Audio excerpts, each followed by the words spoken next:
You get to the end of the month, you look at your bank account and you're like, how? How did this happen again? You didn't go crazy. You didn't blow money on anything ridiculous. You went to work, you paid your bills, maybe you grabbed Chipotle a few more times than you should have, but nothing that explains why the number looks exactly the same as it did 30 days ago.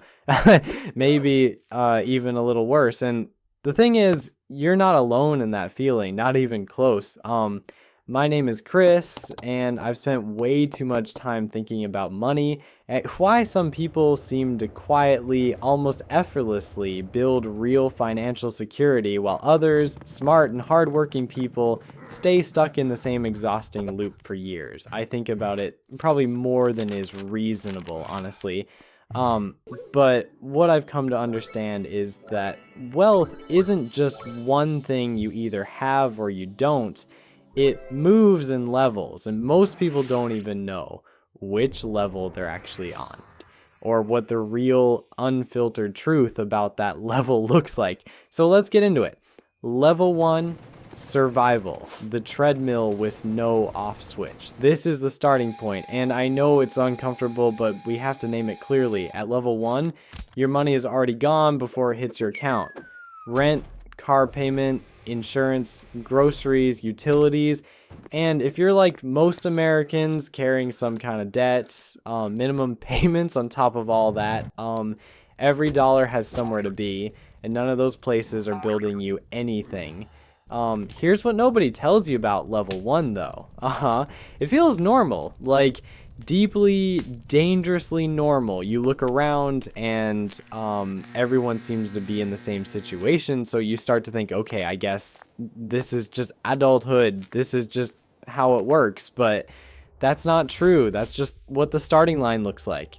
The thing that traps people here longer than necessary, like the belief that the only way out is a bigger paycheck. And sure, income matters, but I've seen people get a raise jump from 50,000 to 75,000 a year and somehow still be broke 6 months later because the lifestyle expanded to meet the new number.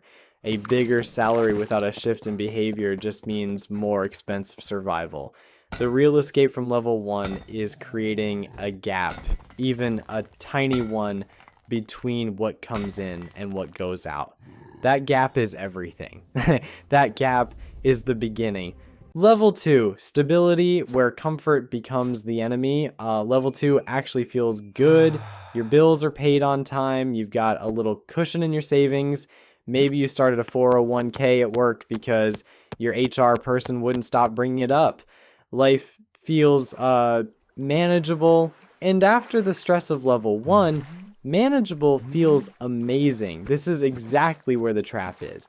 Stability feels so much better than survival that a lot of people just quietly decide to stay. Not a conscious decision. More like the urgency disappears, the momentum slows down, and 1 year turns into 5 years, turns into 10 years, and nothing has really moved. And here's the brutal truth. Stability is not the same thing as security. Like, one medical bill, one layoff, one unexpected expense can wipe out a cushion that took years to build. You haven't built something yet. You've just stopped losing. What level 2 actually requires is a strategy, not a complicated one, but a real one. It's like, start putting money somewhere it can work. An index fund, a Roth IRA, something. Because the people who break through level 2 aren't necessarily smarter or higher earners, they just refused to mistake not struggling for winning. Level 3, security.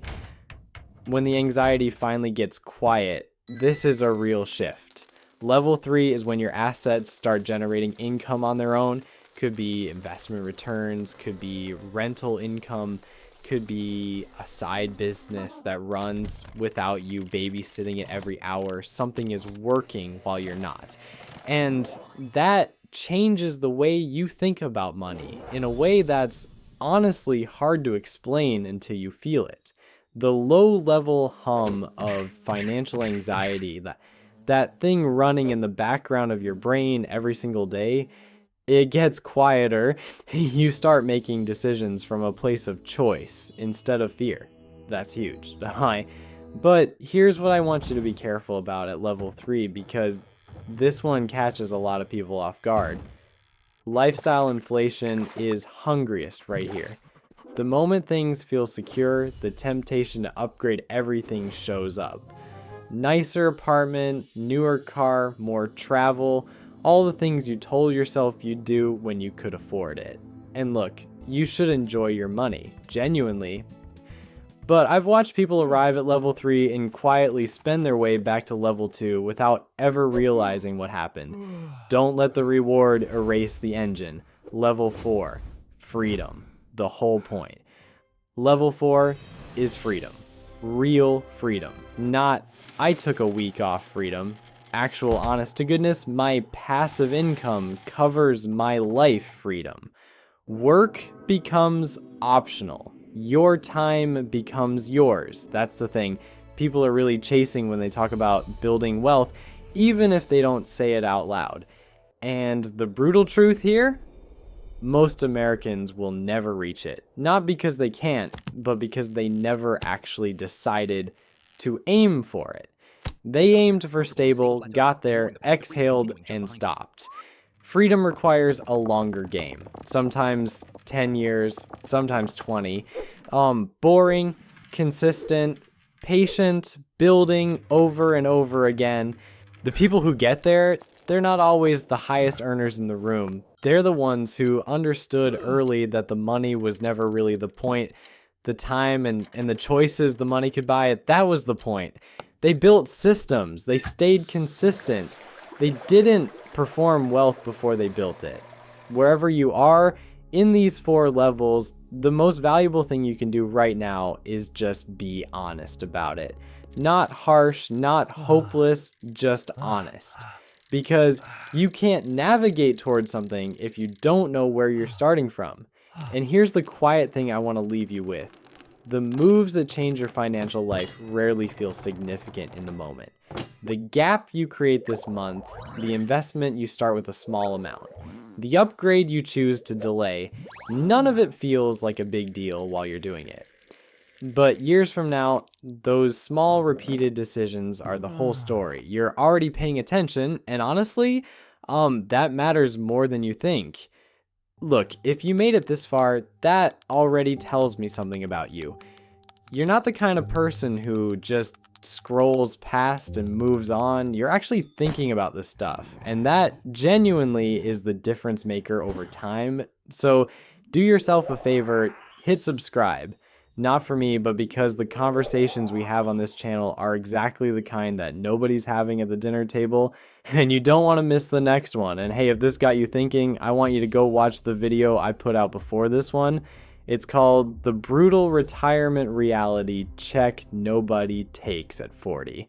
And I'll warn you right now, it's not comfortable, but if you're anywhere near 40 or even just heading in that direction, it might be the most important 14 minutes you spend this week. The link is right up there.